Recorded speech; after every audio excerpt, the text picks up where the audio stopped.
കണ്ണൂരിലെ എരഞ്ഞോളി എന്ന സ്ഥലത്തെ സീന എന്ന പെൺകുട്ടി യുവതി യുടെ വിലാപം നമ്മളെല്ലാം മാധ്യമങ്ങളിലൂടെ കാണുകയുണ്ടായി. വീഡിയോയിലൂടെ എല്ലാവരും കാണാൻ പറ്റുന്ന ഒരു കാര്യമാണ്. ആ കുട്ടി പറഞ്ഞത്, ആ പെൺകുട്ടി, ആ യുവതി പറഞ്ഞ കാര്യങ്ങൾ, അതിൻ്റെ വസ്തുതയാണ് അത് നമ്മൾ വെളിയിലേക്ക് കൊണ്ടുവരേണ്ടത്, മനസ്സിലാക്കേണ്ടത്. ഇത് ആ ഭാഗം എന്ന് പറയുന്നത്, ആ എരഞ്ഞോളി എന്ന് പറയുന്ന ആ ഭാഗം മാർക്സിസ്റ്റ് പാർട്ടിയുടെ അധീനതയിലുള്ള ഒരു സ്ഥലമാണ്. അവരാണ് അവിടുത്തെ കാര്യങ്ങളൊക്കെ തീരുമാനിക്കുന്നത്.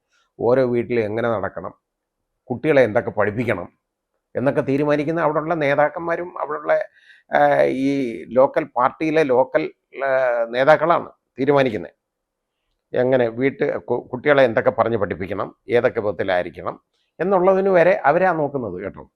കാരണം ഈ പെൺകുട്ടി, ഈ യുവതി ഇത് പറഞ്ഞതിന് ശേഷം അതിൻ്റെ അമ്മയുടെ അടുത്ത്, അതിൻ്റെ വീട്ടിൽ വന്ന അതിൻ്റെ അമ്മയുടെ അടുത്ത് കുറേ നേതാക്കന്മാരെന്ന് പറയുന്നവർ കേട്ടോ, അവർ നാട് ഭരിക്കുന്നവരല്ലേ, അവർ വന്നിട്ട് പറഞ്ഞു, കുട്ടിയെ കാര്യങ്ങൾ പറഞ്ഞ് ബോധ്യപ്പെടുത്തണം കേട്ടോ.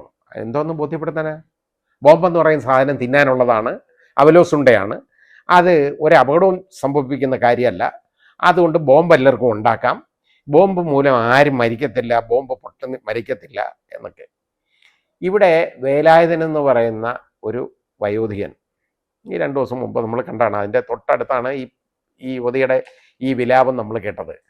ആ വേലായുധൻ തേങ്ങ എടുക്കാൻ പോയതാണ്. തേങ്ങ എടുക്കാൻ പോയ ആൾ നോക്കിയപ്പോൾ ഒരു പ്ലാസ്റ്റിക് പാത്രം, ടിന്ന്, പ്ലാസ്റ്റിക് അല്ല, ഏതാണ്ട് ഒരു സ്റ്റീൽ പാത്രം കണ്ടു. അത് നോക്കിയപ്പോൾ ഇൻക്വിസിറ്റീവാണ് ആരും, അതെടുത്ത് തുറന്നു നോക്കി. തുറക്കാനായിട്ട് ശ്രമിച്ചു, അദ്ദേഹം പൊട്ടിത്തെറിച്ചു, അതും മരിച്ചു. ബോംബാണ്. ഇതേപോലെ ബോംബ് നിർമ്മിച്ച്, വലിയ ബോംബ് നിർമ്മാണം എന്ന് പറയുന്നത് വലിയ സാമൂഹ്യ സേവനമാണ്. ആ ബോംബ് നിർമ്മിച്ച് അത് പൊട്ടി കൊല്ലപ്പെടുന്നവന്മാർക്ക് സ്മാരകം പണിയുന്ന നാടാണ് നമ്മുടേത് കേട്ടോ. ആ സ്മാരകം, അതുപോലെ സ്മാരകം ഉയർത്തണം, അതാ വേണ്ടത്. അതിന് പിരിവെടുത്ത് സ്മാരകം നടത്തും, പണിയും. അതിനൊക്കെ പാർട്ടിക്ക് പണമുണ്ട് ഇഷ്ടം പോലെ, ഒരു കുഴപ്പമില്ല, ഇഷ്ടം പോലെ സ്മാരകങ്ങൾ ഉയരണം. എൻ്റെ അഭിപ്രായത്തിൽ ഇവർ ഈശ്വരവിശ്വാസികളല്ല എന്ന് ഒരു പേരുണ്ട്, അത് ചുമ്മാ പറയുന്ന, രഹസ്യമായിട്ട് എല്ലാവരും അമ്പലത്തിലൊക്കെ പോകുന്നതാണ്. എന്നാലും കഴിയുന്നതും അല്ലെങ്കിൽ അവർക്ക് ഒരു അമ്പലം കൂടെ പണിയണം അവരുടെ പേരിൽ, അതാ വേണ്ടത്. കാരണം ഇന്ന് ഇവരെ ഓർത്തിരിക്കേണ്ട, ഇത്രയും മഹത്തായ പ്രവൃത്തി ചെയ്യുന്ന ആളുകളല്ലേ, അതുമൂലം കൊല്ലപ്പെടുന്നവരല്ലേ. ഇവരെയൊക്കെ യഥാർത്ഥത്തിൽ ജനങ്ങൾ ഇപ്പം തിരിച്ചറിച്ച് തുടങ്ങിയിട്ടുണ്ട്. ഇവരെയൊക്കെ കല്ലെറിഞ്ഞ് ഓടിക്കുന്ന ഒരു സമയം വരും എന്ന് ഈ രാഷ്ട്രീയ പ്രസ്ഥാനം ആലോചിക്കണം. ഈ ബോംബുണ്ടാക്കുന്നവരെ ഇവർ സംരക്ഷിക്കുമ്പോൾ എന്തിനു വേണ്ടി ഈ ബോംബുണ്ടാക്കുന്നു എന്ന് ജനങ്ങൾ ഇപ്പോൾ ചിന്തിച്ചു തുടങ്ങിയില്ലേ? അതിൻ്റെ ഒരു പ്രതിഫലനമാണ് നമ്മളിവിടെ കണ്ടത്, ഈ സീനയുടെ വിലാപത്തിലൂടെ നമ്മൾ കണ്ടത്. എത്ര നാളിങ്ങനെ ഭയന്ന് ഇവിടെ കഴിയും? എന്ന് ബോംബ് പൊട്ടി മരിക്കുമെന്ന് പറയാൻ പറ്റുന്നില്ല. എന്തിനിത്? ഇതുകൊണ്ട് എന്താ പ്രയോജനം ഉണ്ടാകുന്നത്? ഇനി എത്ര നാൾ ജീവിച്ചിരിക്കാൻ ഒക്കുമെന്ന് എനിക്കറിയില്ല എന്ന് ആ യുവതി വീണ്ടും വീണ്ടും പറയുകയാണ്. പോലീസ് വന്നത് പോലും രക്ഷയില്ല. കാരണം അവിടെ ചെന്ന് പാർട്ടി സഖാക്കൾ അവിടെ ചെന്ന് ഉപദേശം കൊടുത്ത് സാരോപദേശം നടത്തി. മോളെ എങ്ങനെയൊക്കെ പറഞ്ഞ് മനസ്സിലാക്കണം, കുട്ടിയെ കാര്യങ്ങൾ പറഞ്ഞ് മനസ്സിലാക്കൂ എന്ന് പറയും. ഇവനൊക്കെ ആരാ ഇതിന് അധികാരം കൊടുത്തേക്കുന്നത് ഒരു വീട്ടിൽ കയറി പറയാൻ? ഈ ശ്രീ പിണറായി വിജയൻ, ആഭ്യന്തരം ഭരിക്കുന്ന ശ്രീ പിണറായി വിജയൻ ആദ്യം ഒരു കാര്യം ചെയ്യും. അത് വലിയ തത്രപ്പാടിലാണിപ്പോൾ, എന്നാലും ആദ്യം ഒരു കാര്യം ചെയ്യണം, ഈ കയറിയന്മാരെ ഒന്ന് പിടിക്കണം. അവിടെ വീട്ടിൽ ചെന്ന് ഉപദേശിക്കാൻ പോയത്, ഇവനൊക്കെ ഉപദേശിക്കാൻ ആരാണ് കുട്ടിയെ പറഞ്ഞ് മനസ്സിലാക്കണമെന്ന്? അതിൻ്റെ അമ്മയ്ക്ക് അറിയാമല്ലോ, കുട്ടിയുടെ അമ്മയ്ക്ക് അറിയാം കുട്ടിയെ എന്ത് പറഞ്ഞ് മനസ്സിലാക്കണമെന്ന്. ഇവരാണോ തീരുമാനിക്കുന്നത്? ഇവർ ക്ലാസ് കൊടുക്കേണ്ടതും സാധാരോപദേശം നടത്തേണ്ട കാര്യവും ഇല്ല ഇവിടെ ഈ നാട്ടിൽ. ഇത് ജനങ്ങളിപ്പോൾ തിരിച്ചറിഞ്ഞു തുടങ്ങി. ഈ ബോംബെന്ന് പറയുന്ന സാധനം ഉണ്ടാക്കുന്നത് നാട് നന്നാക്കാനല്ല, ആളുകളെ കൊല്ലാൻ വേണ്ടിയാണ്, അല്ലാതെ അത് മൃഗങ്ങളെ പട്ടി എറിയാനല്ല കേട്ടോ, ഇതിനൊന്നുമല്ല. അതുപോലെ കന്നാലി എറിയാനല്ല, ഇത് ചെയ്തു വെക്കുന്ന വന്യമൃഗങ്ങളെ എറിയാനല്ല, ഇത് മനുഷ്യനെ എറിഞ്ഞു കൊല്ലാനാണ്, മനുഷ്യനെ കൊല്ലാനാണ് ഈ നിർമ്മാണം എന്ന്. ഇത് നമ്മൾ യഥാർത്ഥത്തിൽ വലിയ യുദ്ധം നടന്നേക്കുന്ന ഇപ്പോൾ അഫ്ഗാൻ പോലുള്ള സ്ഥലങ്ങളുണ്ട്, രാജ്യങ്ങൾ, അവിടെയൊക്കെ യുദ്ധകാലത്ത് ചെയ്യുന്നത് എന്തെന്നറിയോ? ഈ മൈൻ വെതറുക എന്ന് പറയും. മൈൻ എന്ന് പറയുന്ന അത് ഒരുപാട് സ്ഥലങ്ങളിൽ കിടപ്പുണ്ട്. ഇത് അബദ്ധത്തിൽ നടന്നു പോകുമ്പോൾ അതിന് പ്രഷർ മതി അത് പൊട്ടാൻ. അതിൽ ചവിട്ടിപ്പോയാൽ പൊട്ടിത്തെറിക്കുകയാണ്. അത് എല്ലാവരും, അവിടെ ആരൊക്കെ ഉണ്ടോ അവരെല്ലാം കൊല്ലപ്പെടും. അത്ര വലിയ ബ്ലാസ്റ്റിംഗ് നടക്കും എന്ന് പറഞ്ഞതുപോലെയാണ് ഇപ്പം മൈൻ വിതറുന്നത് പോലെയാണ് അവിടെ ബോംബ് കൊണ്ടുവെക്കുന്നത്. ഇത് കൊണ്ടുവെക്കും ഇൻക്വിസിറ്റീവായിട്ടുള്ള ആര്? ഇത് കുഞ്ഞുങ്ങളുടെ കിട്ടിയാലോ? കുഞ്ഞുങ്ങൾ ഈ പാത്രം സ്റ്റീൽ പാത്രം കണ്ടു കഴിഞ്ഞാൽ അവർ തുറന്നു നോക്കത്തില്ലേ, എടുത്ത് അവരെടുക്കും എന്ന് പറഞ്ഞതുപോലെ ഇത് ആര് കണ്ടാലും ഇത് എടുക്കും, അവർ പൊട്ടിത്തെറിക്കുകയും ചെയ്യും. ആളൊഴിഞ്ഞ പറമ്പുകളും ആളൊഴിഞ്ഞ വീടുകളുമെല്ലാം ഇപ്പോൾ അവർ ബോംബ് നിർമ്മാണശാലകളാക്കി മാറ്റിയിരിക്കുകയാണ്. അവിടെ ഇത് നിർമ്മിച്ചുകൊണ്ടിരിക്കും ഇഷ്ടംമാതിരി. എന്തിനാന്ന് ചോദിച്ചു കഴിഞ്ഞാൽ അത് പാർട്ടിയുടെ തന്നെ ഒരു പ്രഖ്യാപിത നയം പോലാണ് ഈ കൊണ്ടുനടക്കുന്നത്.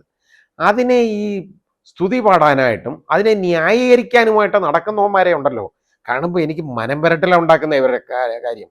ഇത് പറയുമ്പോൾ ഒരു സമൂഹത്തിലുള്ള ജനങ്ങളെ കൊന്നൊടുക്കാനായിട്ട് ആരെയായാലും, അത് എതിർഭാഗത്തെ ആയാലും, അതിന് നിയമവ്യവസ്ഥയിൽ നിയമവാഴ്ചയിൽ ഒരു വിശ്വാസവും ഇല്ലാതെ സ്വന്തം നിയമം നടപ്പാക്കുക, എക്സിക്യൂഷൻ നടത്തുക എന്നുള്ളതല്ലേ ഇവിടെ നടക്കുന്നത്. അതിനുവേണ്ടി ഇങ്ങനെ പറയുന്ന ആളുകളെ, അവന്മാർക്ക് വേണ്ടി സ്മാരകങ്ങൾ പണിയുന്നവരെ, അവന്മാർക്ക് വേണ്ടി ഇനി അമ്പലം പോലും പറ്റുമെങ്കിൽ പണിയാൻ നടക്കുന്നവന്മാരെ, ഇവരെയൊക്കെ വേണം ആദ്യം തുറുങ്കിലടയ്ക്കേണ്ടത്. അതാ വേണ്ടത്. ഇതിന് നിൽക്കുന്ന നേതാക്കന്മാരെയും. ഇത് ഈ പാർട്ടി, ഈ രാഷ്ട്രീയ പ്രസ്ഥാനം ഒന്ന് തിരിച്ചറിയണം. ഇത് ജനങ്ങൾ നിങ്ങൾക്ക് എതിരെ നിങ്ങളെ കല്ലെറിഞ്ഞൊടിക്കുന്ന സമയം വിദൂരമല്ല, ഒന്ന് മനസ്സിലാക്കണം. ഈ രീതിയിൽ മുമ്പോട്ട് പോവുകയാണെന്നുണ്ടെങ്കിൽ, ഈ ബോംബ് നിർമ്മാണമായിട്ട് മുമ്പോട്ട് ആണെങ്കിൽ, വേലായുധന്മാരെന്ന് പറയുന്ന നിരപരാധികൾ കൊല്ലപ്പെടുകയാണെങ്കിൽ ഇനിയും ജനങ്ങൾ പ്രതികരിക്കും എന്ന് മനസ്സിലാക്കണം. ആ ഒരു പ്രതികരണമാണ് നമ്മളിപ്പോൾ സീനയിലൂടെ കണ്ടത്. അത് ഷാഫി പറമ്പിൽ അവിടെ ഈ ബോംബ് പൊട്ടി മരിച്ച ആ സ്ഥലം സന്ദർശിക്കാൻ പോയി. അവിടെ സന്ദർശനം കഴിഞ്ഞ് ആ സമയത്താണ് ഈ മാധ്യമങ്ങളുടെ എല്ലാം ശ്രദ്ധയിൽ അത് കാരണം ഇത് പെട്ടു എന്നുള്ളത് വളരെ വലിയ കാര്യമാണ്. ഈ യുവതിയുടെ വിലാപം അതുകൊണ്ട് ഇത് പുറം ലോകം അറിയുന്നു. ഇനി ആ കുട്ടിക്ക് എത്ര നാൾ ജീവിച്ചിരിക്കാൻ നോക്കുമെന്ന് അതിന് തന്നെ സംശയമാണ്. കാരണം എത്ര നാൾ പിടിച്ചു നിൽക്കാൻ പറ്റുമെന്ന് അറിയുന്നില്ല.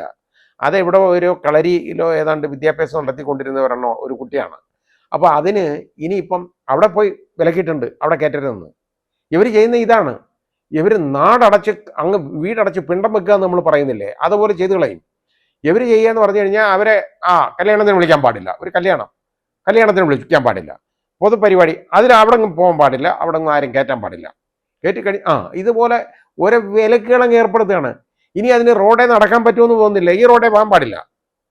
യവനന്മാരങ്ങ് തീരുമാനിക്കും. ഇതാണോ പാർട്ടി ഗ്രാമങ്ങളെന്ന് പറയുന്ന ഗ്രാമങ്ങളായിരിക്കും ഈ പറയുന്നതൊക്കെ. എന്തോ പാർട്ടി ഗ്രാമങ്ങൾ നമ്മൾ പണ്ട് ബംഗാളിൽ ഒരുപാട് കണ്ടു. ഇപ്പോൾ അവിടെ കാല് കുത്താൻ പറ്റുമോ ഈ പാർട്ടിക്കാർക്ക്? പറ്റത്തില്ലല്ലോ. ആ അവസ്ഥ ഉണ്ടാക്കാൻ പോവാണ് ഇവിടെ കുറേ നേതാക്കന്മാരും എല്ലാ അണികളും ചേർന്നുകൊണ്ട്. ക്രിമിനലുകളാണ് ഇതിൻ്റെ പുറകെ നടക്കുന്നതെല്ലാം. ഈ വീട്ടിൽ കയറി ഇതിനെ വിലക്കാനും അതുപോലെ അതിനെ കളരി അത് പഠിക്കുന്ന സ്ഥാപനത്തിൽ പോയിട്ട് അവിടെ ഇതിനെ വിലക്കാനും ഒക്കെ ഇവരാരാണ് ഈ നാട്ടിൽ? ഈ നാട് ഭരിക്കുന്നതെന്നുള്ളത് സത്യമാണ്. നമ്മുടെ ബഹുമാന്യനായ മുഖ്യമന്ത്രിയാണ്. ഇപ്പോൾ DYSPമാരുടെ സ്ഥലമാറ്റത്തെക്കുറിച്ച് ഒരു പുതിയ ഇത് വന്നിട്ടുണ്ട് കേട്ടോ. അതായത് ഈ ഇലക്ഷൻ്റെ കാലത്ത് DYSPമാരെ അങ്ങോട്ടും ഇങ്ങോട്ടും ഒക്കെ മാറ്റം ഇരിക്കുന്നവരെ ഇലക്ഷൻ കമ്മീഷൻ്റെ നിർദ്ദേശം അനുസരിച്ച് അവരെ അവിടുന്ന് ട്രാൻസ്ഫർ ചെയ്യും. അത് കഴിഞ്ഞതിന് ശേഷം എന്താണെന്നറിയാം, ഇവിടെ ആരെയൊക്കെ നിയമിക്കണം ലിസ്റ്റ് മുഖ്യമന്ത്രിക്ക് കൊടുത്തപ്പോൾ ലിസ്റ്റ് അങ്ങ് തള്ളിയിട്ട് തന്നെ ഉള്ള കാര്യം എന്താണെന്നറിയാം, അവിടുത്തെ ലോക്കൽ കമ്മിറ്റി, അതുപോലെ തന്നെ ഏരിയ കമ്മിറ്റി, ജില്ലാ കമ്മിറ്റി, മുഖ്യമന്ത്രിയല്ല, നമ്മുടെ സെക്രട്ടേറിയറ്റിലെ ഓഫീസും ആഭ്യന്തര വകുപ്പും അല്ല ഇത് ചെയ്യേണ്ടത്. ലോക്കൽ കമ്മിറ്റി, ഏരിയ കമ്മിറ്റി, ജില്ലാ കമ്മിറ്റി, ഇവരൊക്കെയാണ് അവരുടെയൊക്കെ തീരുമാനം അനുസരിച്ച് കൊണ്ടുവരാൻ. മനസ്സിലായില്ലേ?